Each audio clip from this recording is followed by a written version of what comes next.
So now for our next keynote speech, we are going to hear from Jodi Smith from Matanataki. This is all about Pacific Islands place-based financing. So it's going to center around developing deal flow centered around Matanataki's interconnected deal flow approach, providing examples of how they work with the entrepreneurs to deliver climate resilience. Let's give Jodi Smith a round of applause.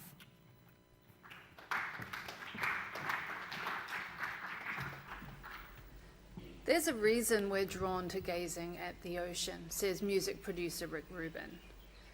It is said the ocean provides a closer reflection of who we are than any mirror. But what is beneath this endless blue mirror? My name is Jodi Smith, and I'm a first-generation Fijian Chinese.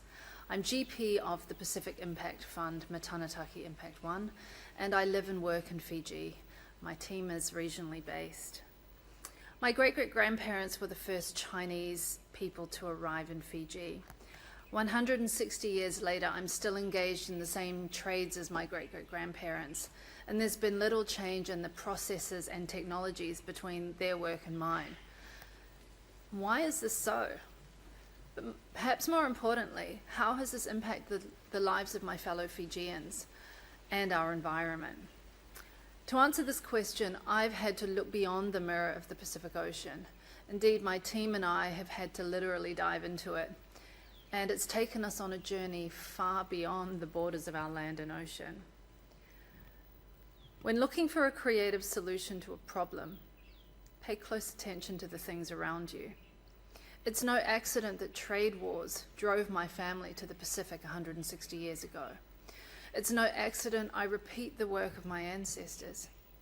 It's no accident that I chose to live in Fiji, leaving behind the so-called developed world where I was born and educated.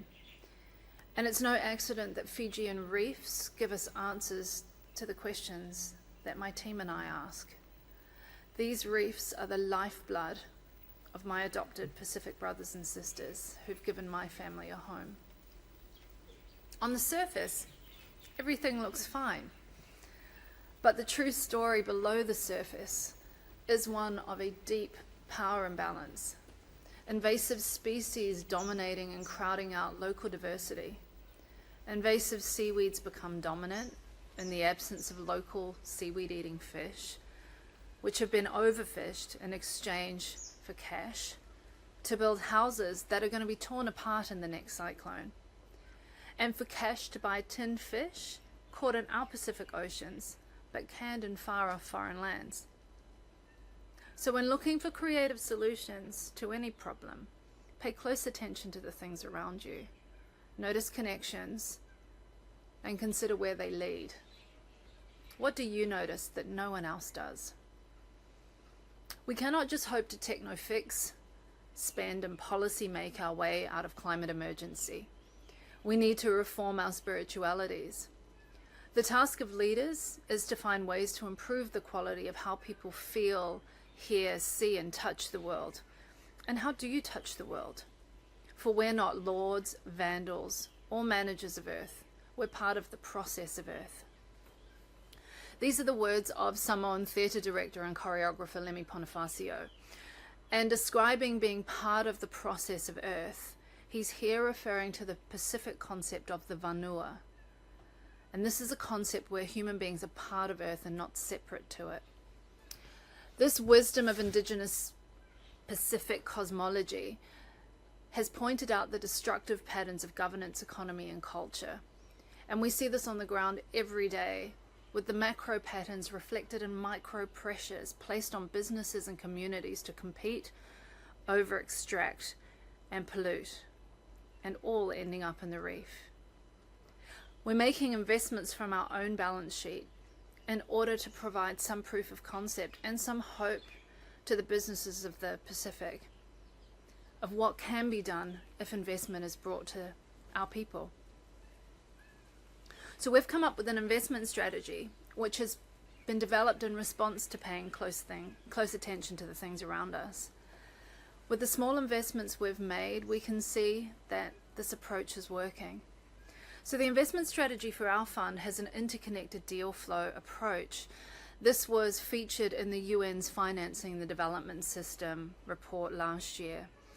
It focuses on a hands-on, active ownership and change management support given to communities serving local SMEs, addressing grassroots level change by supporting these businesses that either directly interact with or are owned by coastal communities who have intimate knowledge of their own ecosystems.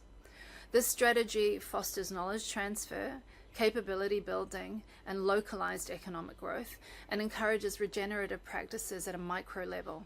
We place large deals, which we know will be profitable, alongside these smaller, less profitable community-owned businesses. And here we're able to deliver social, gender, development impact, as well as financial returns. So we interconnect these businesses, and this strengthens the supply chains, which in turn amplifies the environmental positive impact.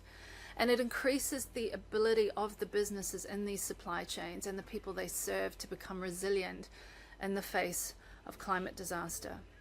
Thank you for ICFA for inviting Matanataki to speak. And should anyone wish to learn more from us, or learn more about the approach, or make an investment into our fund, please reach out. My name is Jodi Smith. My co-GPs are Richard Lees and Malachi Nyanga. We already have a developed deal flow with some really great evidence on the ground of what these investments can do. So reach out to us, info@matanataki.com. Vanaka Vakalevu.